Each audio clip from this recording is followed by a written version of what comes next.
نبی پاک صلی اللہ علیہ وسلم مسجد نبوی میں آئے تو دیکھا کہ مولا علی مسجد نبوی کی چٹائیوں پر سوئے ہوئے ہیں، اور آپ نے آپ کی پشت کو دیکھا اور پیشانی کو دیکھا تو اس پر مسجد نبوی کی مٹی لگی ہوئی تھی۔ تو میرے آقا صلی اللہ علیہ وسلم بیٹھ گئے اور رحمت والے ہاتھوں سے کبھی علی کے پشت کو صاف کرتے اور کبھی چہرے کو صاف کرتے،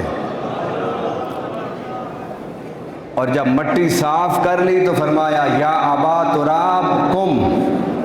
اے ابو تراب کھڑے ہو جاؤ۔ مولا علی نے نیند کی حالت میں میرے آقا کی آواز سنی تو آپ بغیر کسی توقف سے کھڑے ہو گئے، اور آنکھیں بند تھی مولا علی کی، تو پھر حضور کی آواز کیسے سنی؟ میں تفصیل میں نہیں جانا چاہتا۔ فرماتے ہیں کہ آنکھوں کو بند کرتے ہیں دیدار کے لیے، کہ عاشقوں کا یہ ازل سے دستور اور اصول ہے کہ جب وہ اپنے محبوب کو توجہ اس پر مرتکز کرنا چاہتے ہیں تو آنکھیں کھول کے نہیں، آنکھیں بند کر کے کرتے ہیں۔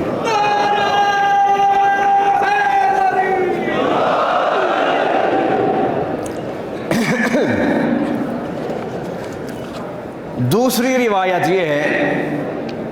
کہ آپ ایک غزوہ کے موقع پر میرے آقا صلی اللہ علیہ وسلم نے صحابہ سے فرمایا کہ آپ اس نخلستان میں آرام کریں،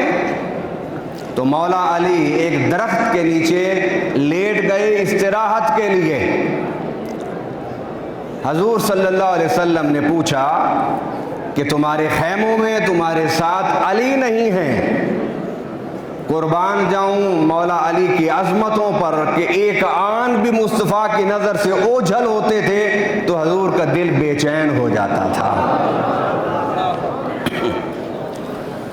تلاش کرتے کرتے حضور ایک درخت کے نیچے دیکھا تو علی سوئے ہوئے ہیں، اور پھر روایت وہی کہ آپ نے مٹی صاف کی اور فرمایا قم یا ابا تراب، اے ابو تراب کھڑے ہو جاؤ اور چل کر آؤ، میرے سینے سے لگ جاؤ۔ ارے لوگ حضور کے سینے سے لگنے کے لیے بے قرار رہتے تھے، اور یہ علم نشرہ والا سینہ علی کو اپنے ساتھ لگانے کے لیے بے قرار رہتا تھا۔